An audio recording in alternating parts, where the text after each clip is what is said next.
Hand over to you. Thank you, Amit. Hi, everyone. I want to talk to you today about Salesforce test automation. A little bit about me first. My name is Richard Clark. I'm CTO at Probar Testing, the #1 test tool. And I've been in the Salesforce ecosystem since 2007. I've been fortunate enough to be a Dreamforce speaker 6 times, plus I've appeared at many world tour and community events as well. And in my career, I've been a CTO at 2 Platinum SI partners and 2 ISV partners, and developed 8 apps for the App Exchange. So I think I know quite a lot about testing apps for Salesforce. I also, until recently, was a co-organizer of the London UK Salesforce Developer Group for 8 years. So I've taken a bit of a break from community events at the moment. So in this session, I want to provide an insight into the minds of a quality assurance engineer when it comes to software testing, especially in relation to Salesforce.com applications. I also want to highlight gaps in testing that I've observed across the last 14 years and provide some insight into what your test team should be focusing on and how often. Now, while I'm not a QA engineer, I have earned plenty of scars from being involved in IT over 30 years. And having worked my way up from the bottom. So when you've had to answer customer calls about software bugs, you get a much better understanding of the end user viewpoint and their frustrations. So today I'm covering the 5 W's of testing and 1 H to break things up. That's a bit of an English joke, that one. Why manual and automated testing? Well, why test? Now, it seems obvious, so let's not spend too much time on this. But let me rephrase that. Why manual and automated testing matters. Now, that could surprise you to hear from CTO of a test automation company, but the level of automation that you aim to implement should not be 100%. There is significant value in manual testing too, and I'm going to talk more about that later. But for many of us, Salesforce consultants, whether you consider yourself a developer or an admin, testing is where you find out all that fantastic stuff you wrote that either doesn't work as intended, does exactly what the story acceptance criteria said, but doesn't do what your stakeholder really wanted. I think we've all been there. Or works exactly as expected and exceeds all expectations every single time. Now, the good news is that if you answered 1 and or 2, you're not alone. That's actually normal and it's easily fixed. If your answer was 3, congratulations. I'm glad to hear you're performing first-class development and testing. Please tweet me to let me know how you got there without ever experiencing 1 or 2 there, or A or B. Now, a commonly used phrase is test early and test often. I'm not talking specifically about test-driven development here. That is a very valid practice for many teams to follow. I mean something much, much simpler, and that is the value of fixing bugs early has a truly astonishing payback. Now, as you can see here visually, there are real numbers to back this up as well. The earlier you discover a bug, the cheaper it is to fix that bug. If nothing else, consider the cost of all the rework and retesting every time a bug is fixed and every time you have to then retest a new release or a new artifact.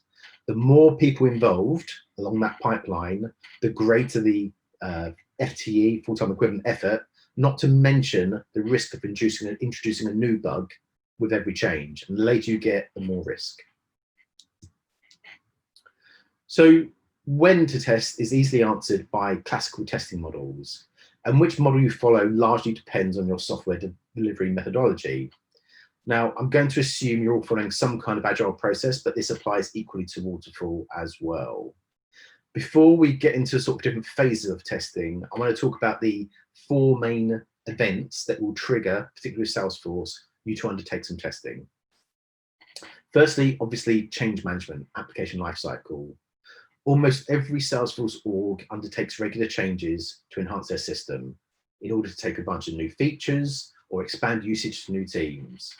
Salesforce has been incredibly successful at organic growth because it is so easy to change and delivers recognizable business benefits quickly.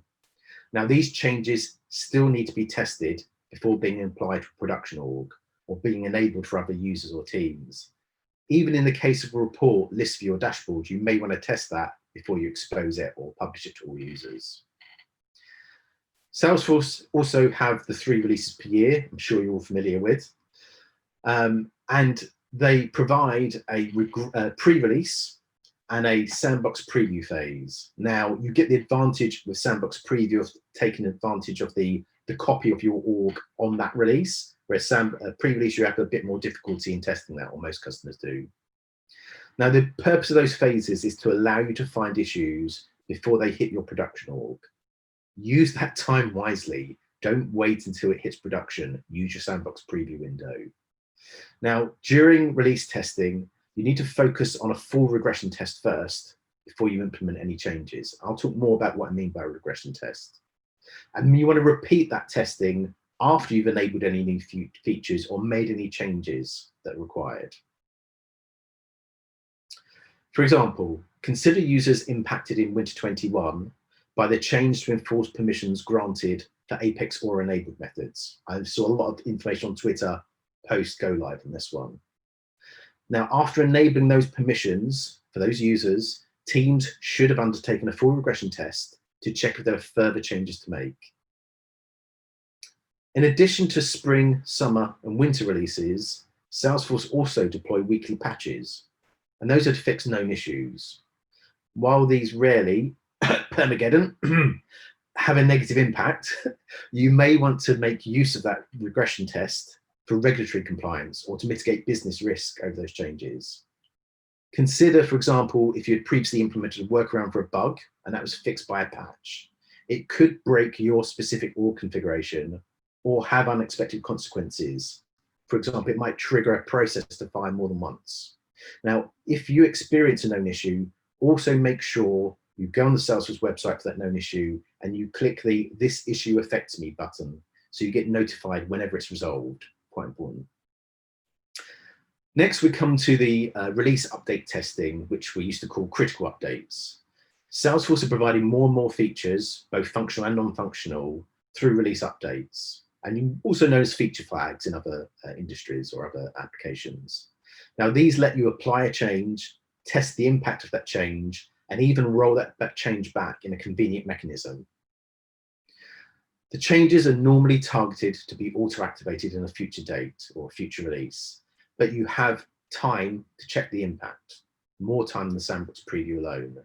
Now, most, not all, most changes are reversible, and the update will always tell you. So you should still do it in a sandbox first, but you can always roll it back. Now, during release update testing, you should focus on regression testing, but you need to narrow this down first to the areas of expected impact. You can save running your full pack once you're happy the change has the expected impact. So you want to test the thing that you know first and then run your full regression pack. Obviously, you should always test the release updates on Sandbox before enabling a production org. That seems obvious to me, but I've seen it too many times that people haven't done that. You do have plenty of time. Use it wisely. Don't wait the day before the deadline, and don't wait till it's auto-activated before you test it. Finally, integration testing. Many companies have their CRM at the heart of their business, and they've integrated other systems to rely upon the data. So if you're making changes to those ancillary systems, then you must ensure that your integrations remain operational and working as expected on a regular basis, daily, even hourly in some systems. So in terms of who and when they should test, the primary phase of testing I'm going to consider here, and some people may disagree with me depending on their methodology, are as follows. So design testing. Now, rarely done in my experience on Salesforce implementations, but when embarking on a large change or project or delivering a new application, I think providing a clickable prototype and allowing users to provide feedback will quickly highlight usability issues and navigation dead ends in your application. Now, for a Salesforce change, this could be as simple as giving early access to a Scratch org or Sandbox with your changes before you add all the business logic, processes, or code behind it. Just give someone that page to interact with, or that flexi page or that component. Image wireframes can also be used, inserted as HTML elements as placeholders if you don't want to build the whole application. Equally, you could be designing a new interface and want to stub out that interface, that API, to get review feedback from the consumer of those APIs. before you either go and build all the code behind it. Now, at design testing, typically the person designing that feature or that application should be the person doing the design testing, and the output should actually be the signed off design. This has been agreed, it should do what we expect. Next, we come to unit testing. Now, most people talking about unit testing on Salesforce are unfortunately only obsessed with passing Apex code coverage. I'm sure the audience at Apex hours aren't like that at all. Ideally, adding meaningful asserts and limit checks too, which I'm sure you do. So when I say unit testing, I'm actually talking about the process of anyone who is making a change, testing that it works as they expect before handing the change over. That includes both code and low code declarative changes. Unit testing should always be undertaken by the person making the change, in my opinion, and should focus primarily on the item being changed. It should include all the happy day acceptance criteria, but also all the other some maybe limited lateral thinking about alternate scenarios as well. Ideally, those alternate scenarios are part of your acceptance criteria in the first place. Now, in my opinion, the developer and the admin should be the person undertaking that unit test, and the output from that should be some unit test evidence. I think most of you are familiar with the term system testing or functional testing, and that often involves another team member verifying the changes to make sure they comply with the acceptance criteria, but also an agreed test plan of scenarios and variations that may go beyond what was originally documented. System testing should also explore those boundary conditions, all those alternate flows to the application. Some people say it's trying to break the application, but you want to check that the functionality has not been compromised, but it's often done manually. Regression testing should be an automated process. It should be kicked off on a scheduled basis every day, or at least part of a continuous delivery pipeline. If you don't have an automation tool or a delivery pipeline, then you should at least undertake manual testing when you're supporting those Salesforce release windows or doing a major internal project delivery. The same scenarios and test scripts, if you've documented them for manual testing, can be automated at a later date to run more regularly, and you'll find they catch issues earlier in your life cycle and get that payback earlier.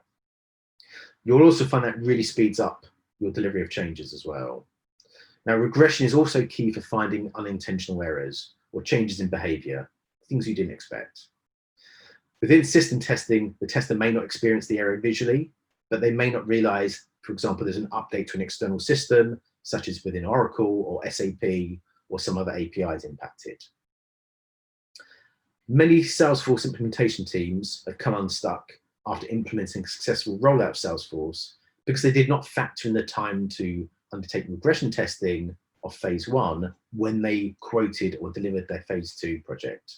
And this is often known as the regression gap, but it can be significantly reduced through automation testing.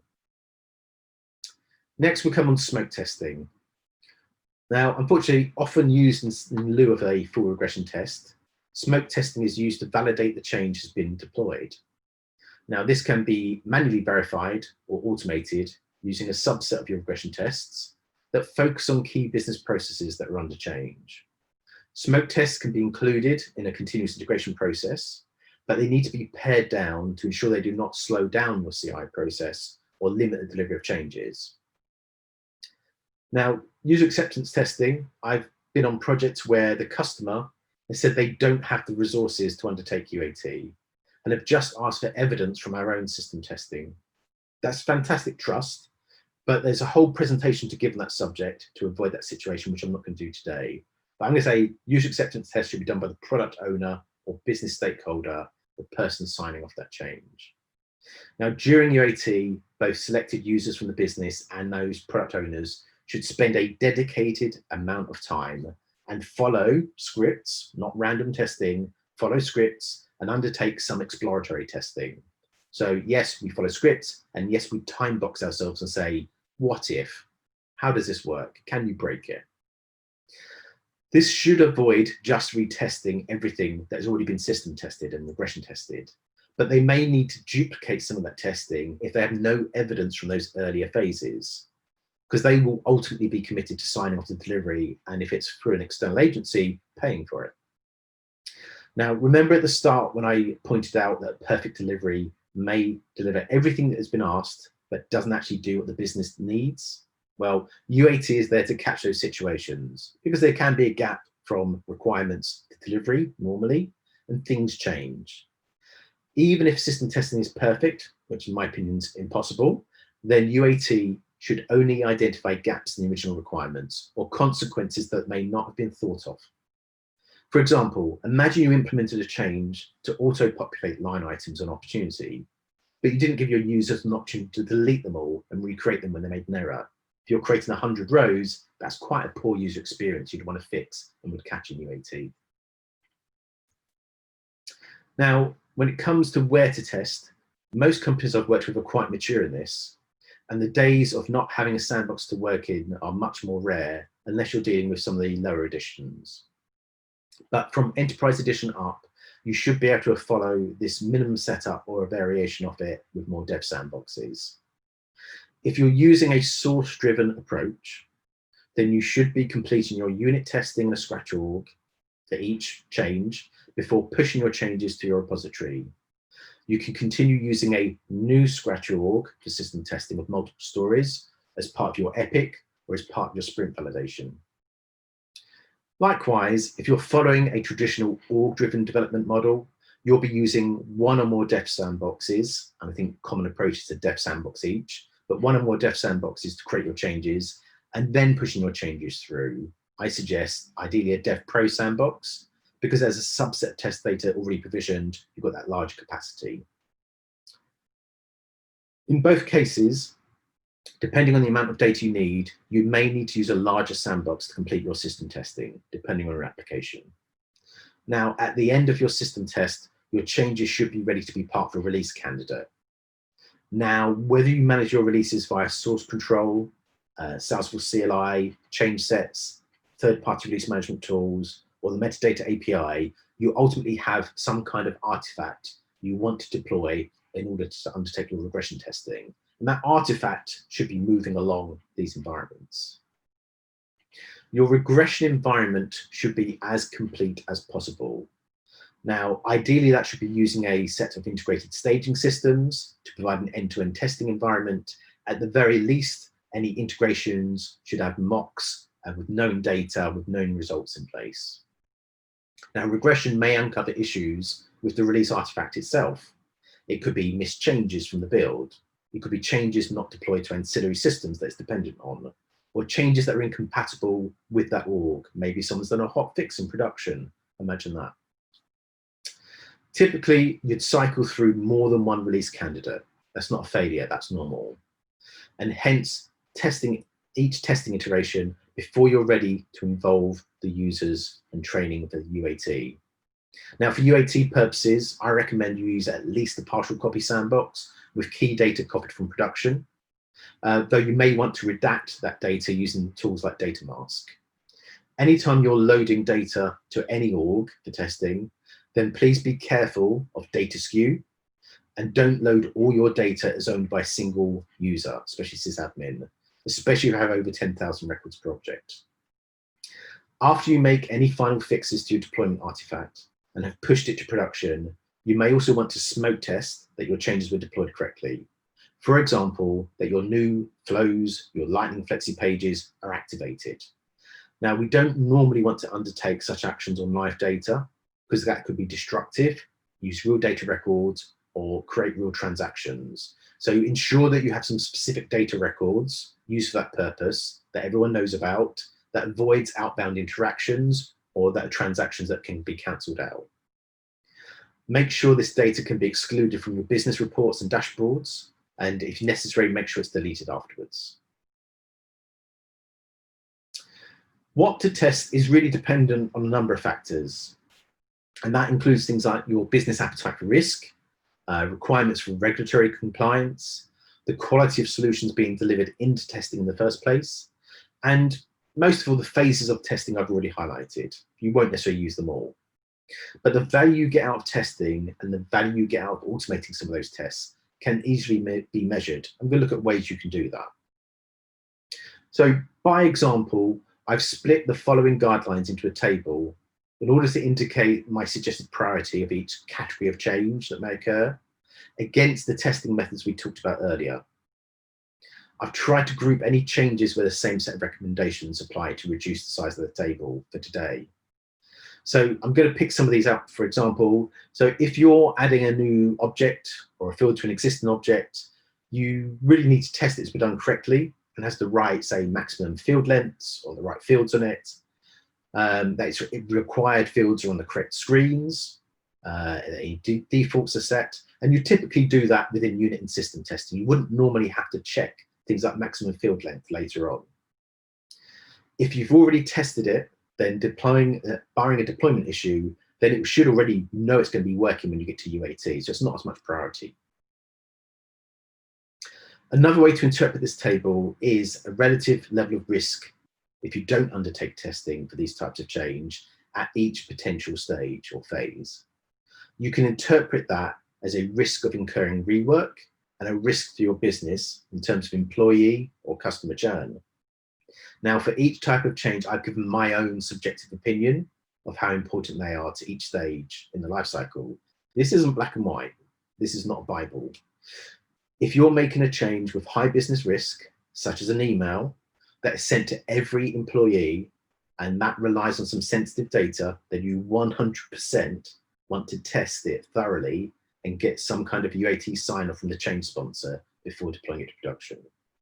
Likewise, my example of adding a new field, if that field contains personally identifiable information, you would definitely want to ensure it's tested at every stage because there should be no quick rubber stamps when it comes to security. So I've just broken this table down into 10 groups. You could easily have continued the exercise, and you could even have different priorities based on the application, especially depending who uses them, whether it's internal teams, subcontractors, partners, customers. Again, the business risk of a bug reaching production should always be considered in how you evaluate these. Now, an internal change that could disrupt all your customer service agents or incapacitate all your sales teams has a huge financial cost. So changing sharing or visibility settings that make sensitive data visible to the wrong people can have severe financial penalties or reputation damage. So please consider those and don't just use this as I've described carte blanche. So as important as knowing what to test is knowing what not to test. There is very little value in testing that a standard brand new Salesforce org behaves as it should. Salesforce have already invested millions of dollars in that.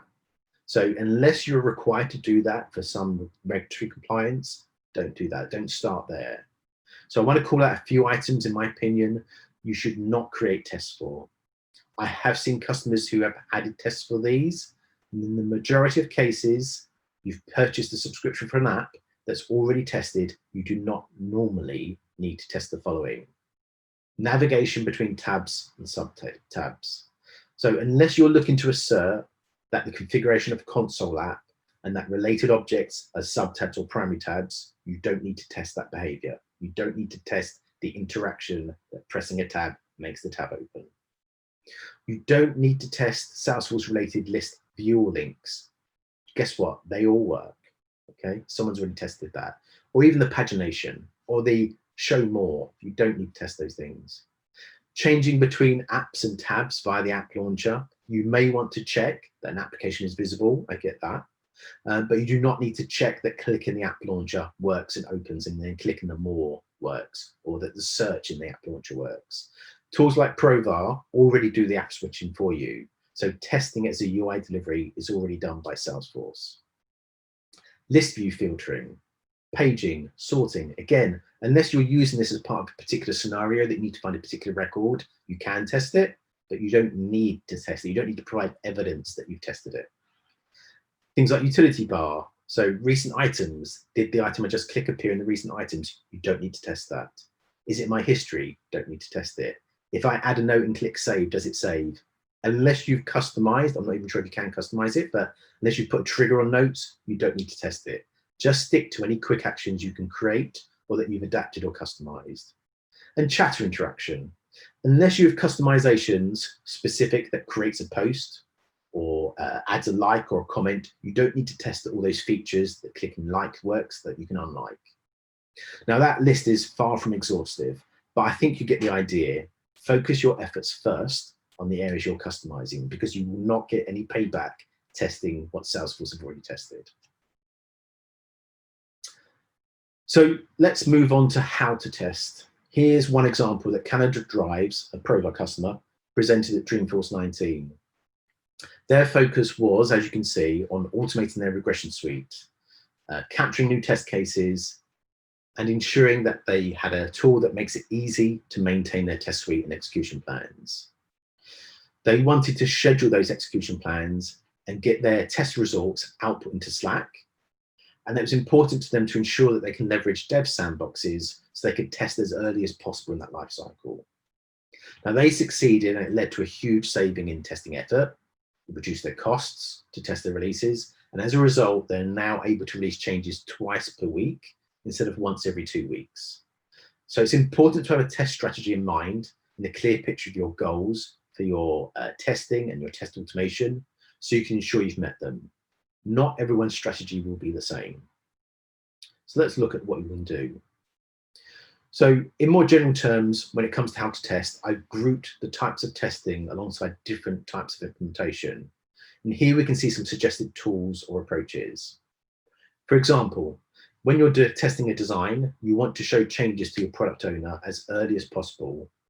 While sometimes that means just using a Salesforce org, but if you're designing a new custom UI, then using prototyping tools like Figma or InVision provide a clickable experience and means you don't have to sit in front of that person.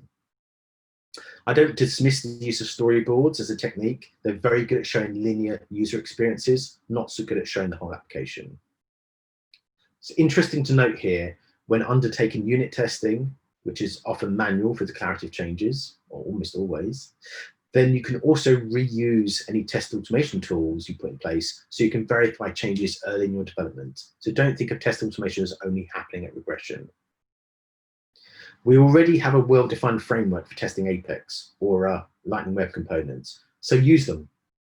Now, I'm a big fan of Jest for testing Lightning Web Components, but if you already have a tool like Provar that can test complex UI interactions, then why not use it as a belt and braces? You can even use it before you finish your Jest tests.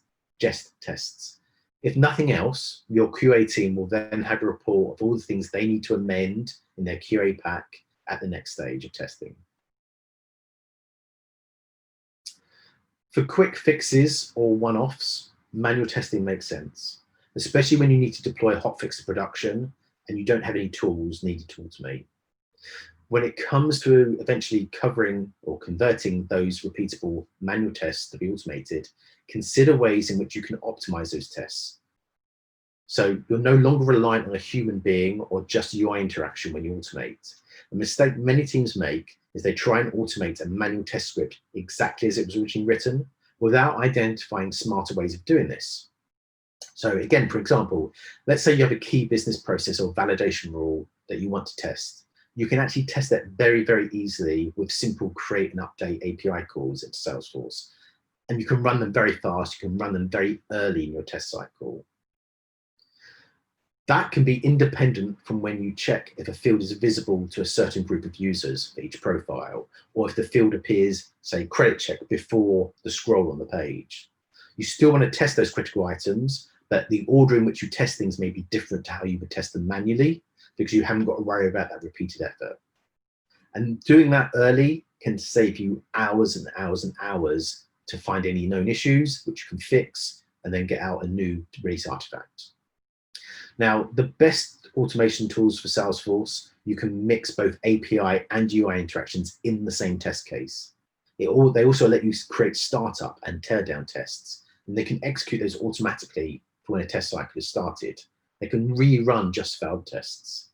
Now, all those things are very powerful ways of populating your test environment with test data and ensuring it's cleared out afterwards, and synchronizing test results back into your favorite lifecycle management tools, be it ALM, Jira, or even another Salesforce org.